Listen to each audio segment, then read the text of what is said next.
우리 34절까지 봉독해 드렸습니다. 압독했습니다. 그러면 우리가 이 성경을 항상 우리가 배우고 우리 답습할 때에 예수님 당시에 해당되는 것 같지만은 제자들에게 이 말씀을 하시는 것 같지만은 오늘 2000년이 지난 오늘 이 시대에 우리들에게 꼭 필요한 말씀이다. 이렇게 항상 제가 말씀드리죠. 지난 수요일 날도 말씀드렸습니다마는 주님 오실 때 제일 큰 문제가 뭐냐라고 하는 것은 눈이 열려야 된다는 거, 귀가 열려야 된다고 하는 거. 그래서 예수님이 치료하는 모든 병자들 중에 소경을 많이 눈을 뜨게 하고 또 눈을 뜨게 할 때 여러 방법을 취하셨다. 이것을 지난 수요일 날 자세하게 말씀을 드렸습니다. 오늘 여기서 오늘 본문은요, 예수님께서 제자들과 함께 가이사라 빌립보 지역에서 주님과 제자들과의 대화 내용입니다. 이 말씀이 마태복음 16장에 기록되어 있는 말씀이죠. 16장 13절에서 20절에 이 말씀이 기록되어 있고 본문에 이 말씀이 있고 누가복음 9장 18절에서 27절에 이 공감복음의 세 곳에 다 들어있습니다. 이 다 들어있는 중에도 가장 세밀하게 정확하게 기록한 말씀은 마태복음 16장입니다. 왜 그렇게 마태복음에서는 이런 문제를 더 세밀하게 아주 자상하게 말씀하셨느냐? 마태복음은 왕권 반열에 들어갈 자들에게 해당되기 때문에 그렇게 말씀드립니다. 이 마태복음 시작 자체가 왕권입니다. 그 이스라엘 백성들의 왕들을 14대로 나누면서 그 왕권 족보를 말하시면서 마지막 14대는 예수 그리스도 대에 와서 마치게 되어 있거든요.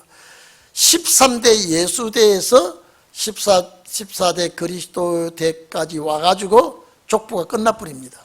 왜 그러냐면 이게 족보는 그 왕이 죽고 난 다음에 그 후계자가 나오고 또 후계자가 죽으면 그 다음 또 후계자가 나오고 이럴 때 대수가 바뀌는데 예수 그리스도께서 13대에서 죽으시고 14대는 예수님이 죽지 않았습니다. 그래서 14대에 이제 족보가 끝나는데 마지막 주님의 재림의 역사가 14대 역사라고 늘 말씀을 드렸죠. 그래서 주님이 올라가시면서 14대를 가지고 가버렸어요. 당연히 14대가 없어요. 근데 그분이 오시면 다시 그 14대를 가지고 오시게 되기 때문에 그래서 그리스도는 14대 왕으로서 세세토록 왕노를 하신다. 이렇게 우리가 알고 있죠. 그런데 자 마태복음에는 정말로 16장 13절에서 20절을 보면 거기는 여기보다 더 자세히 기록되어 있습니다. 누가복음보다 더 자세히 기록되어 있고 자 가이사라 빌립보는요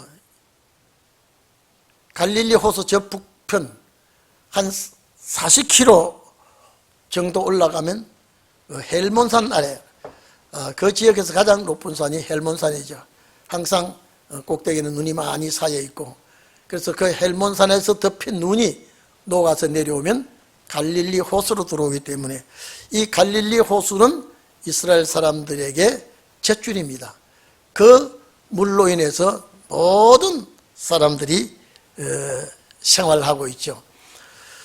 그런데 예수님이 거기에 가셔서 제자들에게 질문하는 내용이 과연 제자들에게 필요한 말씀이냐라고 하면은 오늘 우리는 제자들에게 필요한 말씀이 아니라 우리가 필요한 말씀이다. 그래서 오늘 여기 28절에 자 27절에서 28절에 보면은 예수님께서 가이사랴 빌립보 지방에 가셨을 때 길가에서 제자들에게 질문한 내용이 28절 내용이지요. 세상 사람들이 예수님에 대해서 어떻게 생각하느냐.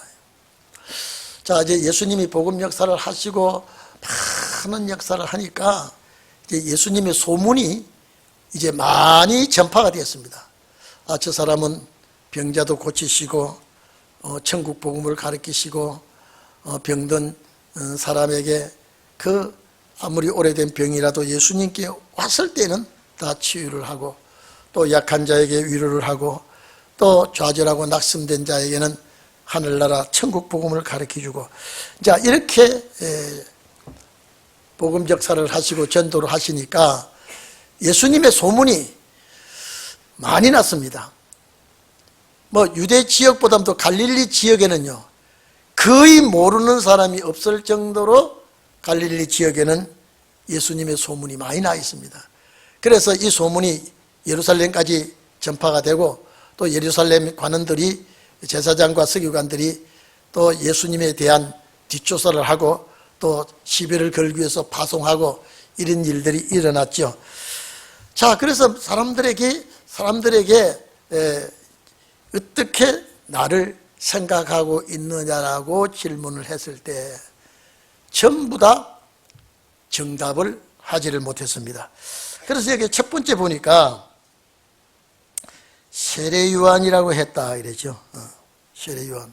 왜냐하면 예수님 독사의 자식들아, 세례요한도 독사의 자식들아 하고 또 천국이 가까웠다고 그러고 세례요한도 그러고, 그러니까 이 세례요한이라고 들어 말을 합니다. 오늘 여러분요 마가복음 6장 14절에 보면요 헤롯이 예수님의 역사를 바라보면서 아, 내가 죽인 세례요한이 살아났다, 세례요한이 부활했구나. 그래서 세례요한이라고 헤롯이 먼저 또 말을 했습니다. 그러니까 예수님에 대해서 잘 모르고 있는 거죠. 또 어떤 사람은 어떻게 말하느냐, 엘리야라고 말합니다. 자, 엘리야가 이적 기사를 베풀고 먹을 걸 주고 여러 가지 이적 기사를 베푸니까 아, 예수님도 또 떡을 가지고 많은 사람을 먹이시고 엘리야도 그랬죠. 여러 가지 이 정황을 보고 아, 엘리야라고 말합니다. 또 어떤 사람은 뭐라고 말하느냐, 선지자 중에 한 사람입니다. 선지자 중에 한 사람입니다. 마태복음 16장 14절에 보면요 선지자 중에 한 사람이라고 하지 않고 에레미야라고 합니다라고 거기에 넣어놨습니다. 에레미야. 예수님이 우시는 걸 보고 에레미야가 눈물의 선지자라고 우리가 말씀을 하지요. 예수님이 예루살렘을 멸망에 대해서 우시니까 엘리야도 예루살렘의 멸망에 대해서 울었으니까, 그래서 일부의 사람들은 예레미야라고 말합니다. 이 마태가 그렇게 되어 있어요. 여기는 선지자 중에 한 사람이라고 말했죠. 그 당시에 유대인들은 또 이스라엘 모든 사람들은 메시아를 알지 못하고 있습니다. 심지어 예수님께 따라와서 떡을 먹고 병 고친 사람, 병 고침을 받은 사람들이라도 메시아인 것을 확실하게 아는 사람이 거의 없었습니다. 뭐 유대인들은 뭐 아예 이거는 뭐 예수는 하나님의 아들이 아니라고, 메시아가 아니라고, 그리스도가 아니라고 그랬죠. 우리 마가복음 1장 24절 보면 귀신은 먼저 압니다. 왜 그 귀신 들린 자는 뭐라고 말합니까? 귀신 들린 자는 하나님의 아들인 것을 압니다라고 말합니다. 귀신 들린 자는.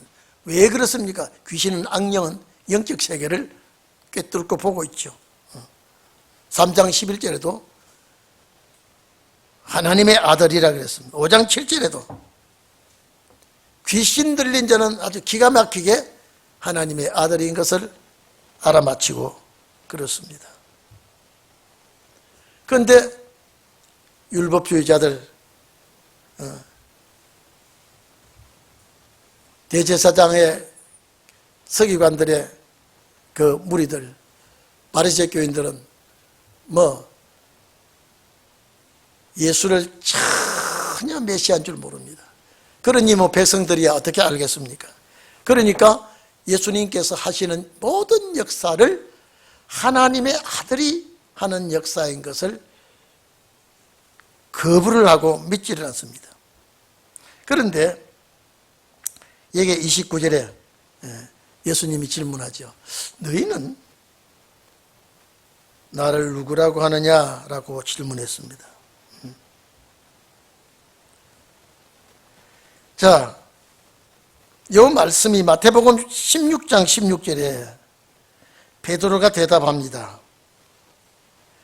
주는 그리스도시요. 여기는 본문에는 우리가 주는 그리스도시니다라고 말했죠. 마태복음 16장에는요, 16절에 주는 그리스도시요. 그 주는 베드로가 한 말이 당신은, 이게 원어에는 당신이라는 말을 넣습니다. 여러분 봐보십시오. 예수님은 아주 30대 총각입니다. 베드로는 나이 많은 사람입니다. 그런데 베드로가 당신은 그리스도시요, 메시아라 이 말이죠. 그리스도라는 것은 제사장이요, 제사장의 직분을 가지고 있죠. 선지자의 직분을 가지고 있죠. 또 제사장, 선지자, 또 통치자, 왕의 직분을 가지고 있는 것이 그리스도입니다. 메시아입니다. 그래서 베드로가 당신은 그리스도시요, 살아계신 하나님의 아들이다. 사람의 아들이 아니라는 겁니다. 그런데 마태복음 16장에는 예수님이 깜짝 놀랍니다. 여기는 그 말 없어요. 왜 마태복음의 말씀이 아주 세심하게 했느냐? 거기는 왕권 받을 자들에게 해당되는 말씀이기 때문에.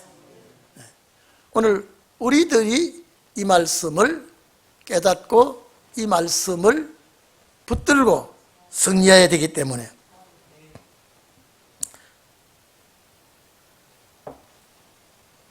누가복음 9장에도 하나님의 그리스도라, 그리스도란 말은 다 해요. 그리스도란 말은 다 합니다. 누가도 그리스도란 말 했고, 이 마가도 그리스도란 말도 했고, 누가복음 9장 20절에 하나님의 그리스도시다 이랬습니다. 그리스도가 다 들어있습니다. 그런데 마태복음에만은 당신은 주는 그리스도시요, 살아계신 하나님의 아들이시다. 비로소 제자들 속에 베드로가 그 고백을 합니다. 살아계신 하나님의 아들. 그래서 예수님이 바요나 시모나, 바요나 시모나, 네가 참 복이 있다. 왜? 그리스도를 아는 대신에 하나님의 아들을 알았다고 하는 것은 참 복 있는 사람이다. 참 복이 있다. 이 그리스도를 알게 한 것은, 하나님의 아들을 고백할 수 있는 것은 사람의 교훈으로 아는 것이 아니라 하늘에 계신 아버지가 알게 주었다. 이게 예수님이 하신 말씀이에요. 바요나 시모나, 요나의 아들아, 이건 네가 아는 것이 아니고 하나님이 알도록 해줬다. 하나님이 깨닫게 해줬다. 하늘에 계신 내 아버지가 너에게 이것을 알도록 해줬다. 오늘 여러분, 성경의 모든 기록한 비밀은 위로부터 깨닫게 해주는 은혜를 입어야 돼요. 그렇기 때문에 아무리 세상 지식자라도 학박사라도 성경의 눈을 열지 않으면 이거는 전혀 모릅니다. 내가 아무리 세상 지식이 없고 학식이 없고 배운 곳이 없어도 성령이 깨닫게 해주시면 정말로 잘 깨달아지고 이 말씀이 양식이 됩니다. 제가 학교 다닐 때 전주서 온 아주머니가 일자 무식이에요. 여러분요, 처음에 야 성모가 성경 좀 가르쳐주고, 처음에는 재미있어요. 근데 딸마다 가르쳐달라면요, 그만 싫어요, 지루해요, 그만요, 귀찮아요. 그래서 아니 이걸 자꾸 읽으면 깨달아져요. 그리고 하루아침에 줄줄줄줄 읽지를 못하고 기도하면서 자꾸 이렇게 도와달라고 하십시오. 그런데 제가 언젠가 이 얘기 한번 했어요. 그런데 교회 갔을 때 목사님이 하나님의 말씀을 통째로 먹어야 된다고요. 하나님 말씀을 통째로 여러분이 말씀을 먹기를 바랍니다. 아멘입니다. 아멘입니다. 통째로 먹어서 아멘. 집에 가만히 할머니가 성경을 통째로 먹어야 된다. 한 장을 먹어보니까 도저히 못 먹겠어요. 이걸 어떻게 통째로 먹습니까? 한 두 장을 먹어 꼭꼭 씹어서 먹어봐도 못 먹겠어요. 그만 내가 하나님께로부터 지혜, 그 나중에 얘기하는 거예요. 하나님께로부터 지혜를 받았는데 어떻게 성경을 소쿠리에 다라 같은 소쿠리에 담아놓고 불로 태우니까 이게 태워지니까 한 다라가 되더래요. 그걸 기도하면서 갈아서 마시고 갈아서 마시고 갈아서 마시고. 여러분, 우리가 웃을 일이지만 그분은요, 하나님 앞에 간절히 내가 아무래도 이 성경을 다 먹을 수가 없는데 내가 지혜를 받은 그 지혜는 죄를 만들어서 물에 타서 마시고, 여러분 마셔보세요. 그거 못 먹습니다. 그것도요. 근데 다 마셨어요. 근데 저보고 와서 그래요. 내 목사님대로 성경 한 권을 다 먹었다 그래요. 그걸 어떻게 먹여요? 기도하고 하나님 날 도와달라고 성경을 모르니까 내가 교회 가도 막 나무 둥치 같고, 그래서 목사님이 통째로 먹어야 된다. 아무래도 통째로 먹는 방법은 태워서 죄를 만들어서 먹어야 되겠다고 다 먹었는데도 눈이 안 열려서 왜 그러냐고 물어요. 그 제가 뭐라고 말하겠어요? 야, 그걸 어떻게 잡쌌어요? 이게 통째로 목사님 먹어요.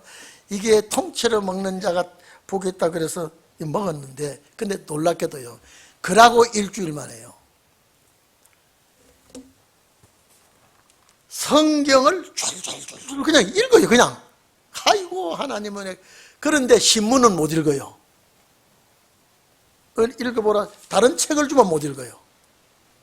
다른 책을 주면 이게 뭔 잘 모르겠던데, 성경은 딱 열면요, 예수께서 가르치되 나는 부활이요 생명이 막 쫙 막 읽어요. 그래서 아줌마 정말로 성경 읽는 은혜가 왔네요. 그러니까요, 다른 책은 못 읽어도 성경은 열면 내 입에서 줄줄줄줄줄줄 읽어진다는 거예요. 얼마나 감사하는지요. 얼마나 감사하는지. 자기는 그래요. 그 성경을 먹었기 때문에 그렇다 그래요. 그래가 아니라 그래요.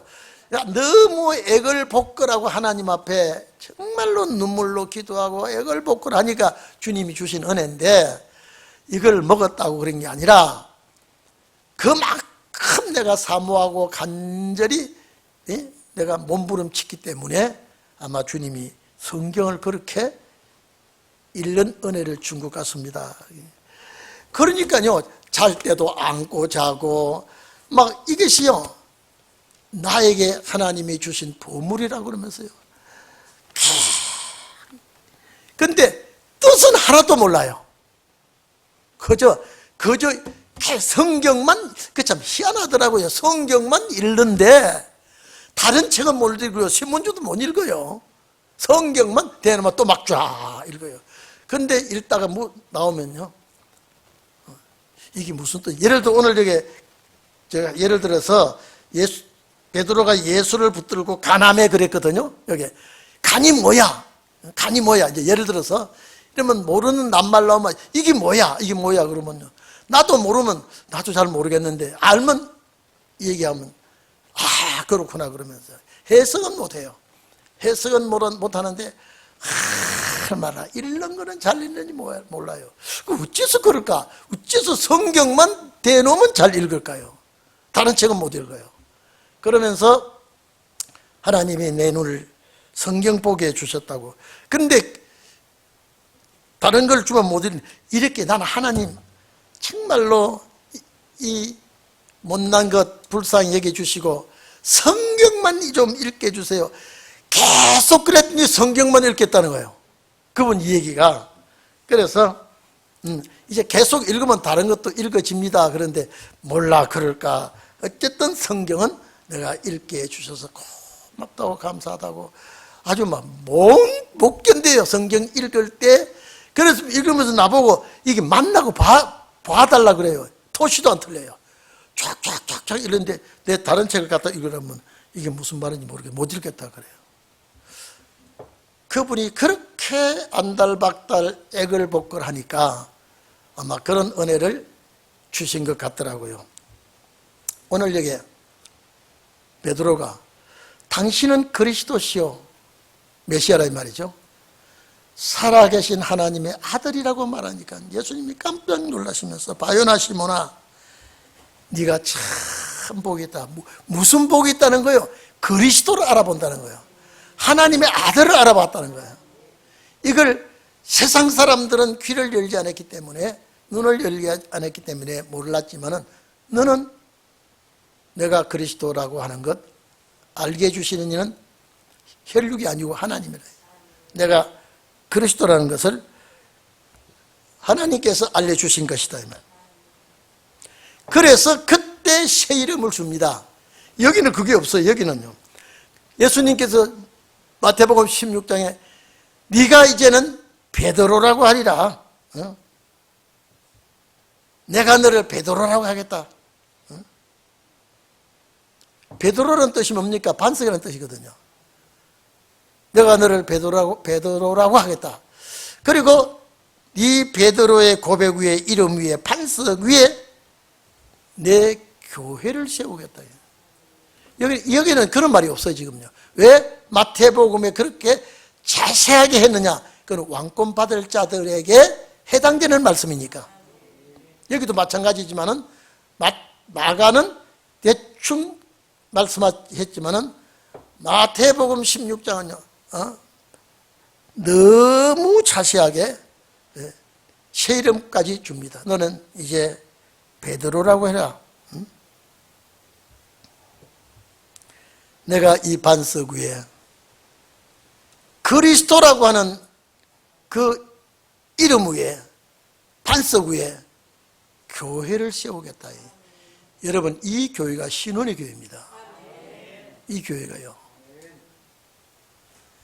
너 신앙 고백 위에 교회를 세우리니 음부의 권세가 이기지 못한다. 여러분요, 이건 우리가 예수 믿어도 죽어도 부활하고 이게 음부의 권세가 이기지 못한다고 보통 이렇게 말하는데요, 실제 음부가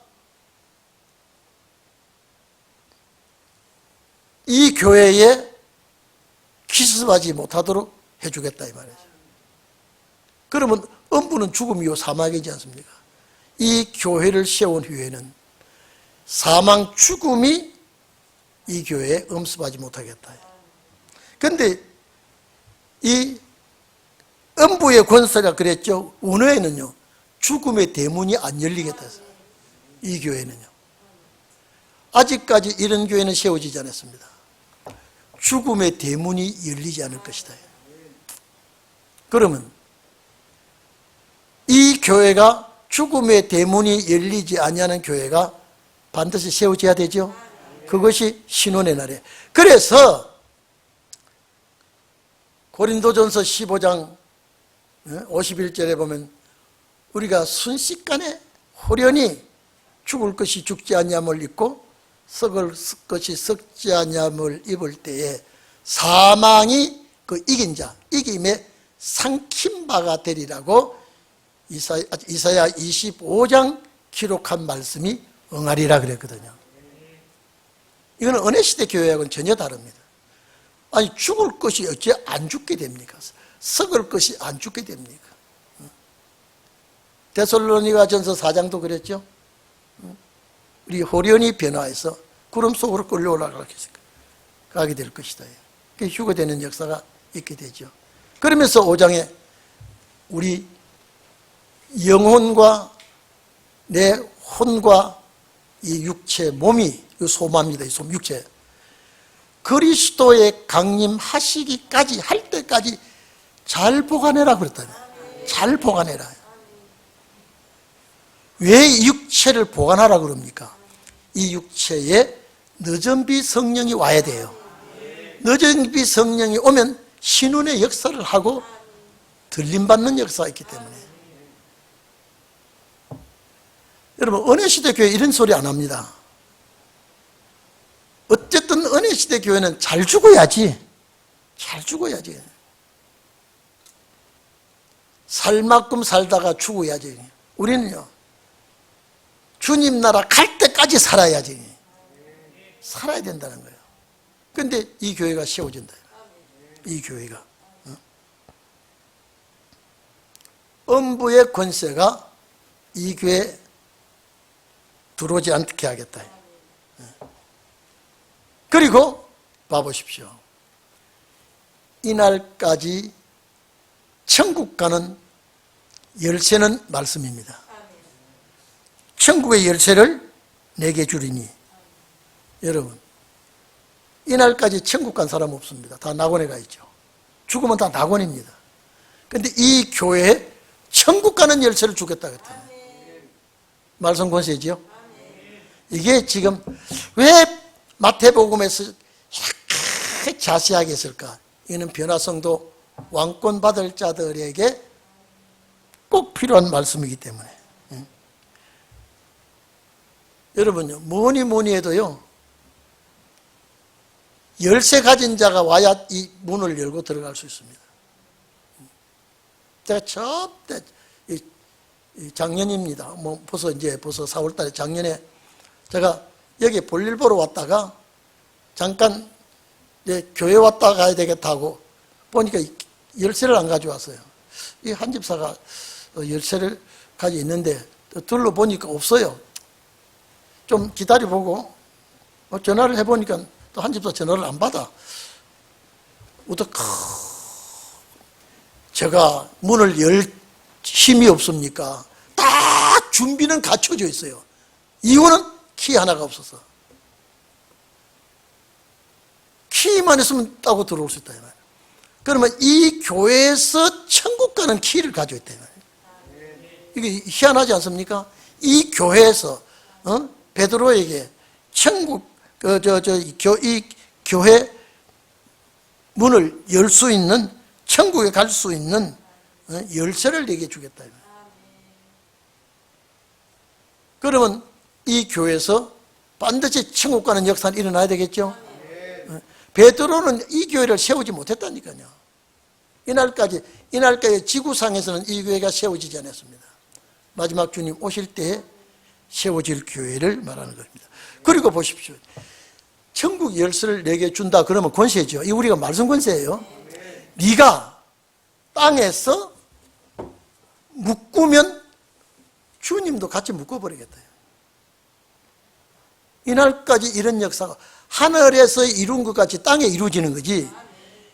마태복음에 보면 땅에서 해진 모든 것이 하늘에서 결정을 내려보겠다. 네가 땅에서 묶으면 하늘에서 묶어버리겠다. 네가 땅에서 풀면 하늘에서도 풀어버리겠다. 그러면 이 권세가 하늘에 있어요, 땅에 있어요, 지금요? 어느 교회에 있어요, 지금요? 반석 위에 세운 이 교회의 권세가 이렇게 커집니다. 그래서 우리가 수고대 기도하면서 주님, 애굽 땅 중앙에 제단 세워달라고 하는 그 제단이 이 제단입니다. 천국 갈 수 있는 열쇠를 가지고 있는 교회. 예? 여러분 이거 한번 봐보십시오. 이게 마태복음이 얼마나 자상하게 해놨습니까? 왜? 마태복음 자체가 왕권이니까요.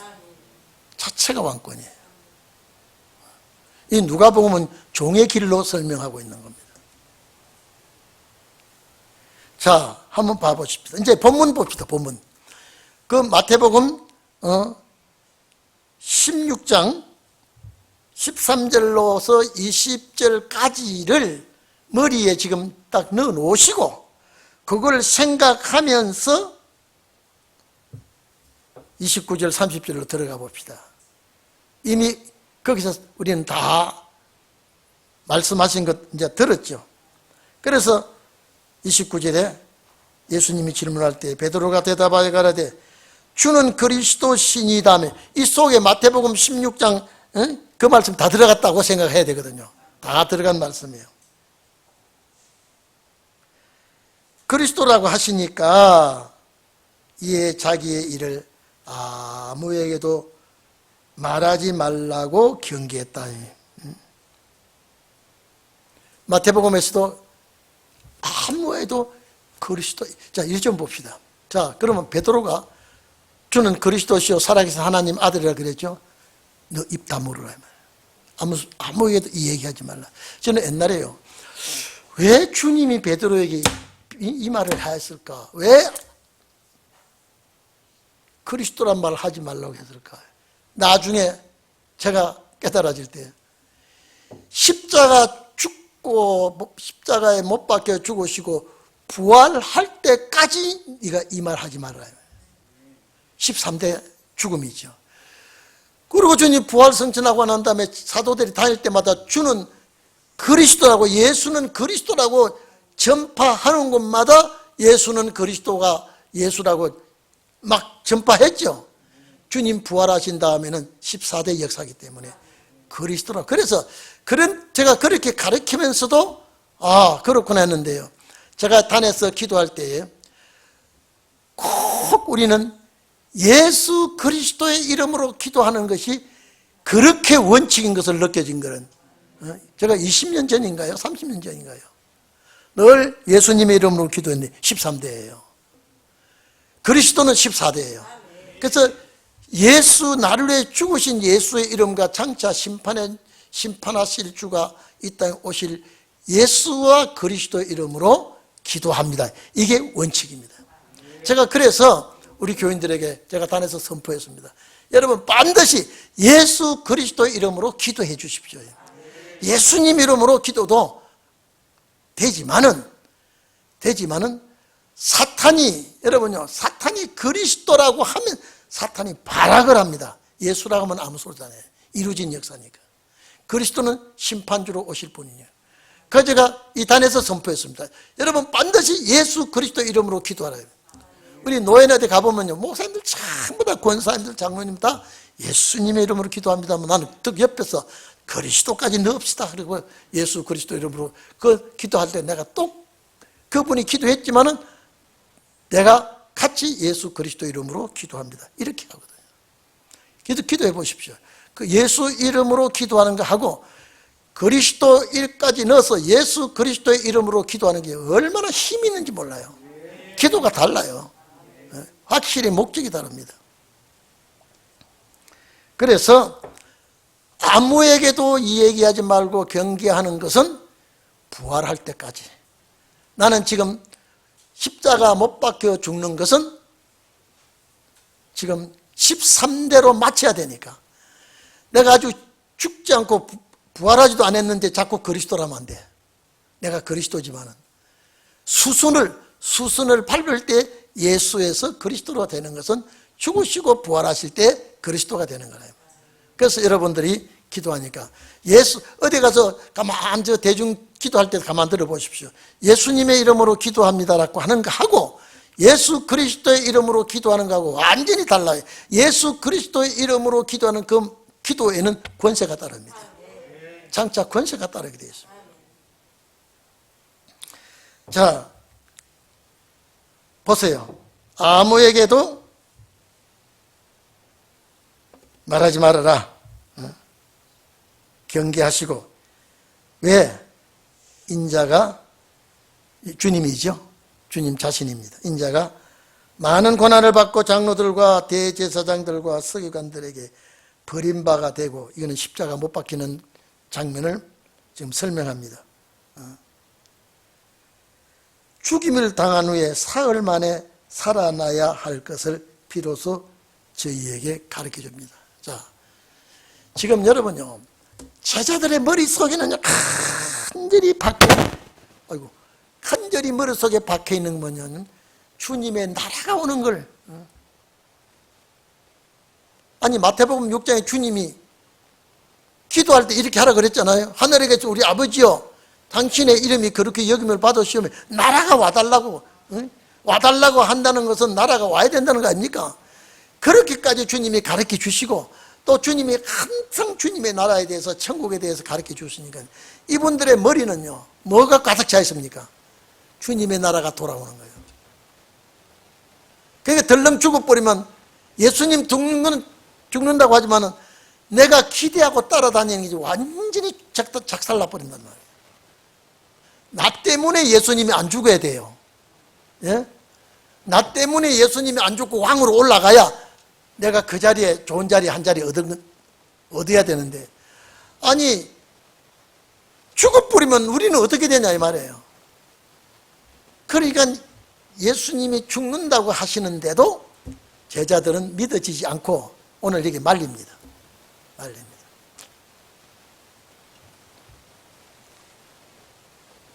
자, 죽어야 된다고 하죠.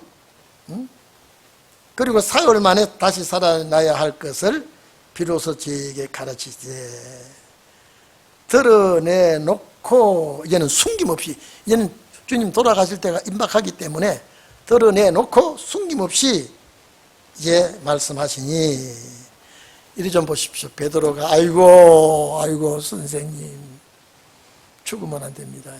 요게 간한다라고 하는 단어가 있죠. 요 간한다, 제가 가지고 있는 성경은 간한다라고 하는 한문인데 충고할 간입니다. 충고할 간. 내가 가진 성경 그렇습니다. 그리고 원어에는 에피티마오라고 하는 단어를 썼습니다. 에피티마오.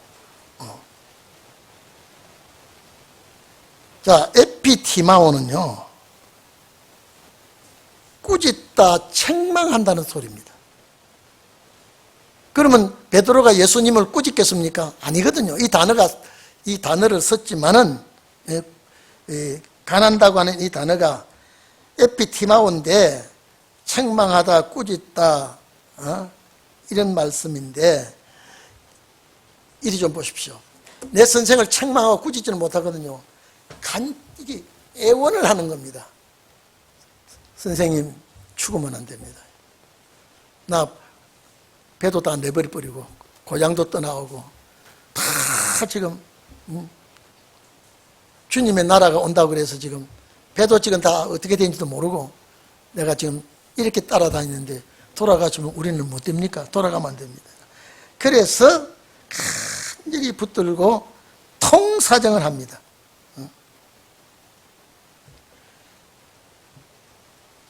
이렇게 하면 안 됩니다. 돌아가시면 안 됩니다. 라고 말리는 건데, 여러분, 다른 성경에는요, 베드로가 그 소리를 듣고 예수님 붙들고 펄쩍 뛰었다 소리를 해요. 얼마나 놀래서야 예수님 붙들고 펄쩍 뛰겠습니까? 공동 번역에는 펄쩍 뛰었다 소리를 해놨어요. 이 단어, 가난다, 이 단어. 에피티마오라는 단어가. 여러분, 베드로의 마음속에 지금 예수님의 소리를 들으니까 붙들고 통사정할 만하죠. 지금 베드로는 죽지 않고 예루살렘에 가서 왕되기를 기다리는 제자들이거든요. 죽었다가 다시 살아나야 된다. 그 뒤에는 말이 없어요. 죽었다가 다시 살아나서 내가 이 예루살렘에 이 제사장 서기관들을 다 작살내버리고 내가 왕위에 앉을 것이다. 이런 말이 없어요. 죽었다가 다시 살아난다 하니까. 그것도 다시 살아나 봐야 알지. 죽었다가 살아난 자를 아무도 못 봤거든, 베드로 제자들이요. 살아난다고 그게 안 믿어지니까 또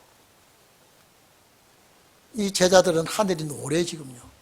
우리 스승님이, 우리 예수께서 왜 저 말씀 하시나 지금요. 전혀 생각이 다릅니다. 그래서 예수께 통사정을 합니다. 그래서 예수께서 돌이키사 제자들을 보시면 제자들 다 바라보시고 베드로를 향해서 여기에 꾸짖다 요말. 그래서 여러분, 가나다 꾸짖다 같은 단어예요. 여러분, 우리가 베드로가 예수님을 붙들고 가나다 그랬죠? 그 단어하고 예수님이 베드로를 꾸짖다 그랬죠? 원어는 똑같은 단어예요. 그러니까 예수님이 베드로를 꾸짖는 건 확실하죠. 그러니까 이 단어가 같다고 해서 베드로가 예수님을 꾸짖지는 않겠죠. 간청하는, 애원하는 거죠. 애원한 거죠. 사탄아, 내 뒤로 물러가라. 나를 방해하지 마라. 만약에 내가 안 죽는다면은 사탄이 원하는 것이다. 이 30절, 31절은 주님이 죽으심과 부활의 말씀을 하셨는데 베드로는 돌아가시면 안 돼. 안 됩니다. 막 이걸 복구를 하고 있는 정황인데 예수님은 꾸짖습니다. 내 뒤로 물러가라는 이 말씀은 야, 꺼져, 없어져 이 말이 아니고 네가 육신의 생각을 버려라. 네가 만약에 그 말대로 한다면 하나님의 뜻을 저버리는 것이다. 예수님 이 땅에 오신 목적이 뭡니까? 죄인을 위해서 죽으러 오셨어요. 이 죽으심으로 말미암아서 이방이 구원이 되고 많은 백성이 죄사함을 받고 하나님의 백성이 되는데 네가 이걸 말리면요, 사탄이 좋아하는 일이다. 내 뒤로 물러가라. 이 말은 앞에서 설치지 말고 앞에서 이렇게 나서지 말고 조용히 뒤따르라 이 말이에요. 뒤따르라. 이거는 하나님의 역사를 내가 순종하는 이 길인데 네가 그렇게 하면 안 된다. 사람의 일을 생각한다 이 말이에요. 그러시면서 아무나 나 따라 올라가 하거들랑 자기 십자가를 지고 나를 쫓아오느라. 여러분, 제자들이 이것도 이해가 안 됩니다. 십자가는 보통 죄수가 지고 처형당하는 십자가 아니거든요. 지금 같으면 우리 십자가가 있죠.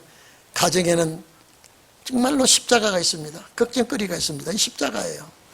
마음에 참 어려움이 있습니다. 십자가예요. 자식에 대한 십자가도 있고 남편에 대한 십자가가 있고 부인에 대한 십자가가 있고 직장과 사업에 대한 어려운 십자가가 있고 이 십자가를 지고 따라오라고 하니 지금 아무도 예수님도 십자가 지기 전이에요. 지금요. 십자가 지기 전이에요. 우리가 어떻게 십자가를 지고 따라가겠어? 이 십자가는 보통 잡범이 지는 십자가가 아닌데 나라를 정복하려고 하는 반국가적인 죄수들만 이 십자가에 처형을 당하고 이 십자가를 지고 가야 되는데, 예수님이 이 말씀을 하시니까 제자들은 도저히 이해가 안 됩니다. 자기를 여러분, 자기 포기해야 된다 이 말이에요. 그 나라 가려면 내 자신을 포기하고 정말로 말씀에 순종하고 따라가야지. 자기를 부인하지 아니하면, 쉽게 말하면 자존심도 때로는 포기해라 이 말이에요. 참 우리가 참 부족하지만 자존심 건드리면요, 막 열불이 나죠. 아무리 칠띠기 같은 사람도요, 너 칠띠기다 그러면요 달라집니다. 자존심은 정말로 꺾기가 어렵습니다. 그런데 이걸 포기하고 십자가를 지고 나를 따라오라니까 참 제자들은 힘든 소리를 하고 있습니다. 우리는 이해가 되지 않습니까? 이 꽃길만 가는 길이 아니라 이 말이죠. 주님 따라가는 길이, 주님 나라 가는 길이.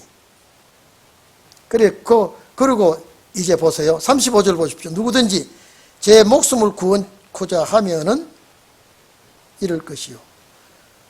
누구든지 나와 복음을 위하여 제 목숨을 잃으면 구원하리라. 이 사명자의 사생결단을 하고 나갈 때 이 신원의 역사입니다. 지금 하나님께서 생명을 지켜주겠다 이 말이죠. 그러니까 여러분, 은혜 시대는요 말씀 중심이 아니고 그저 십자가 중심이요 기도예요. 그런데 신혼의 때는요 기도와 말씀이 믹사가 돼야 돼요. 말씀을 붙들고 기도하고요. 그래서 말씀이 이게 무슨 말씀이요, 언제 해당되는 말씀이요, 누구에게 해당되는 말씀인가, 이걸 자세히 알아야 됩니다. 자, 이리 좀 봅시다. 그 다음에 하는 말이에요. 사람이 온 천하를 얻고도 제 목숨 잃어버리면 천국 못 갑니다. 무슨 말 이해됩니까? 온 천하를 얻고 부귀영화를 누리고 살아도 내 목숨 잃어버리면 낙원에 가지 천국은 못 갑니다. 낙원에 가는 길이에요. 근데 내가 온 천하를 얻지 못하고 그저 때를 따라 도와 살아가는데도 살아서 그 나라 가면 온 천하를 얻은 것보다 낫다 이 말이에요. 네? 여러분, 이 세상에서, 세계에서, 미국에서 얼마나 갑부들 많습니까? 돈 많은 사람, 저는 미국의 10위권 든 사람들 쭉 이름을 대면서 그 돈 액수를 얘기하는데, 저는 그 액수만 들었지 저 계산이 안 돼요. 돈이 하도 많아서요. 그렇게 돈이 많아서 부귀영화를 누리고 살다가 죽어버리면 예수 믿지 않으면 음부에 가게 되고요, 예수 믿으면 낙원에밖에 못 갑니다. 낙원에 가면, 예수 믿는 자가 낙원에 가면 무엇을 놓치고 천국 갑니까?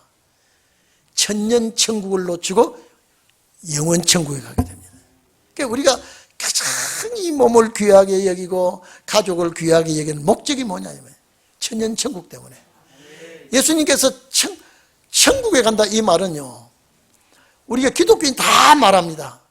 다 예수 믿고 천국 간다고 그러죠. 아니에요. 예수 믿고 가는 곳은 낙원이에요. 죽은 자가 가는 곳이 낙원이에요. 낙원은 부활을 기다리는 곳이에요. 천국은 죽지 않고 가는 곳이에요. 그래서 천하를 얻고도 제 생명을 잃으면, 목숨을 잃으면, 부활성도 되면 천국 못 갑니다. 낙원에 가죠. 그 다음에 천년 후에 부활해서 어디 갑니까? 영원 천국 갑니다. 무궁천국 가죠. 그래서 성경에 기록한 이 목적이 뭐냐? 천년 천국 때문에 기록해 있다니까요. 성경 없어도 구원받았어요. 성경 없을 때도 구원이 와요. 성경 없을 때도.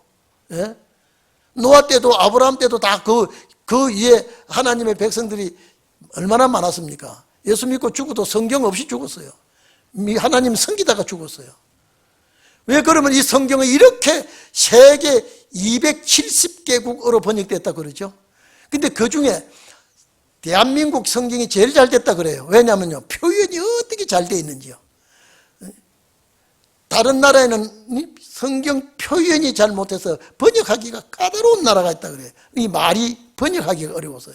근데 대한민국은 어떻게 번역하기가 좋은지 언어가 그래서 세계 최고의 언어가 한국어라고 그러잖아요. 이거 서양 사람들이 발표한 거예요.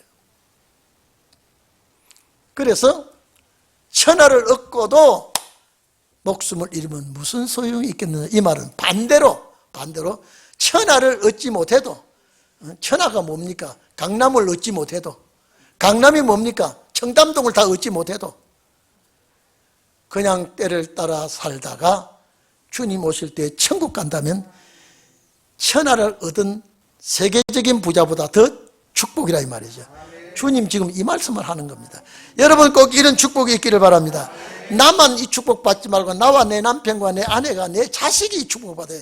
그래서 가정 회복인 거예요. 에덴 동산의 가정이 파괴된 걸 마지막 때 가정이 회복되는 거예요. 그래서 연세가 많은 남편이든 연세가 많은 아내든 같이 살아서 그 나라 가는 것이 최고로 행복한 거예요. 그런 축복 받기를 바랍니다. 자, 천하를 얻고도 제 목숨 이러면 무엇이 유익하리요? 사람이 무엇을 주고 제 목숨을 바꾸겠나? 돈 주고 사는 거 아니에요. 천국 가는 축복은 돈 주고 사는 게 아니에요. 말씀으로 가는 곳이에요. 누구든지 자, 이 음란하고 죄 많은 세대에서 이 심판의 세상을, 심판받을 세상을 말하는 것입니다. 이 세대에서 나와 내 말을 부끄러워하면, 여러분 이 말씀, 이 진리를 핍박한다고요? 이 말씀을 흉본다고요? 부끄러워하면 인자도 아버지의 영광으로 거룩한 천사들과 함께 올 때의 재림입니다. 그 사람을 부끄러워하리라. 자, 사도시대 아니에요 지금요. 주님 오실 때에 되어질 일을 말했다 이 말이에요. 그러면 오실 때에 되어질 여러분에게 들으라고 이 말씀 주신 거라니까요. 예수님이 기록한 거예요. 감사하잖아요. 얼마나 감사하고 얼마나 좋습니까? 그래서 오늘 이 가이사랴 빌립보에서 하신 이 말씀 꼭 명심하시고 여러분 그 나라에 축복받는 성도들이 되기를 바랍니다. 기도하십시다.